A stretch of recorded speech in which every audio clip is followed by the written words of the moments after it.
knew we wanted to get Manny and Diego and Sid off at sea on their own adventure again. You know, you look to what you know, and everybody in some way or another knows the story of Homer's Odyssey. That's a myth. Okay.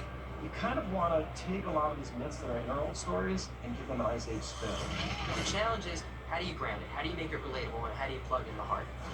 We're all just hardwired to pick up these wonderful themes and symbols and archetypes, and that's what makes using mythology so effective.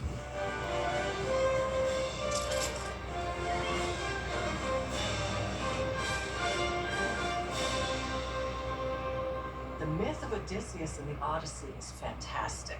This is a myth that is in many, many cultures, and it's told in lots of beautiful and compelling ways.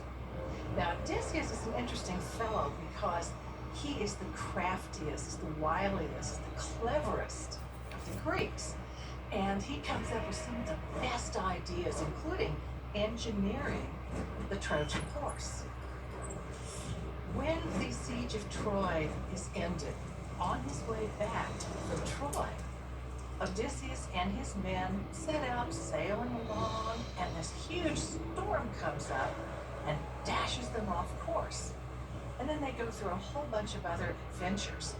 They go to the land of the Lotus Eaters, they go to the cave of a Cyclops monster, they're caught up by a sorceress, and many, many adventures. 10 years go by. And all the while, all Odysseus wants is to get home. No matter how long it takes, I will find you! It's a separation story. Manny from his family, they're separated and sent adrift. And for us, it's very akin to Homer's Odyssey. Manny's quest is to get home. He's got one mission. No matter what happens, he is determined to get home. It felt like a really awesome thing to now take, sea legends and sea lore and maybe play our Ice Age characters in that motif. The sea adventure brings a certain set of elements to it, to have our characters' relationships play out, being stranded in the middle of an ocean. You get all their personalities out, along with some kind of cool classic adventures. There were a few things that inspired us from the Odyssey that we wanted to sort of at least pay homage to, and one of them was when Sid eats the lotus berries. There are the Lotus Eaters in the Odyssey, and we just felt that this was sort of just a little bit of an homage to them. Zit, no! It's a lotus berry. It'll paralyze you. The land of the Lotus Eaters is a place where everybody eats these berries, and then they just kind of don't care about anything else, and they can get off track. So it's a bit dangerous. Oh, swallow. Another moment from the Odyssey, I mean, I don't think any sea Odyssey story would be complete without sirens. The sirens in the Odyssey, they are half woman, half bird, and then the bottom half fish, and they sing beautifully.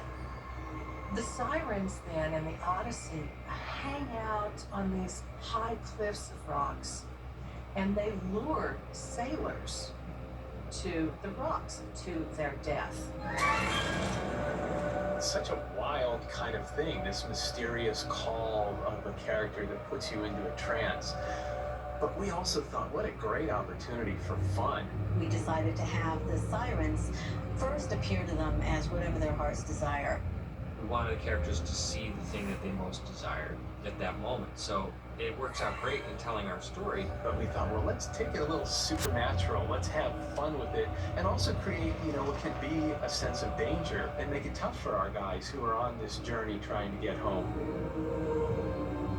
When you take something classic, like a piece of mythology like the Odyssey, you want to reinvent it and make it fresh. The sirens are basically a combination of a frog and a mermaid with teeth.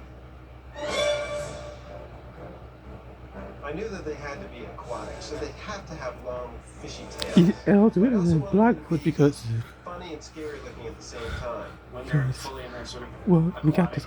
reptilian form, They're doing. their skin almost has like an opalescence to it, and it shimmers because they're certain, mythical creatures, we wanted to give them that sort of magical, mysterious quality. They're supposed to be in their true form kind of scary. Kind of funny, but kind of scary. They looked at kind of funny mud skippers, this type of fish that kind of skims along in very shallow water. It seems like in almost all the tales they spoke in a very lyrical way. It sounded like music, right? The call of the sirens. And what was really cool for our performance was not just having them sing, but through their movements, feeling a little ghostly. So it feels sort of hypnotic, come here, man. No! They may look real, but they're not! Now, the interesting part to me about the sirens is that they are both attractive and dangerous.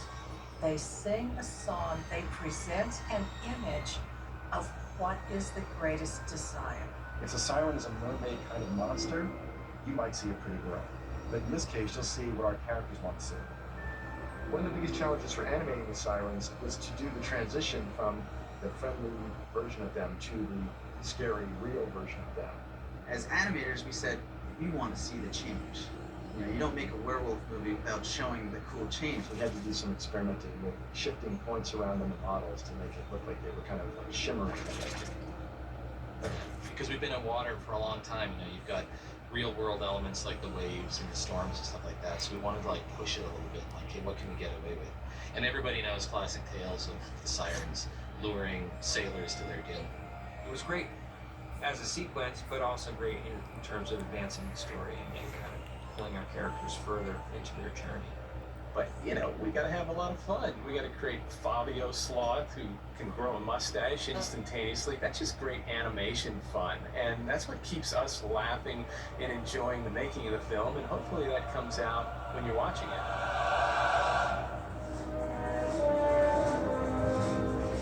Writing Ice Age and a scene mythology together was fun because we hadn't seen the characters and their attitudes in this kind of world.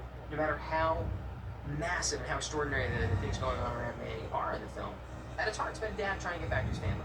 The reason myths are mythic and the reason they're still around is because they're dealing with basic internal and external truths.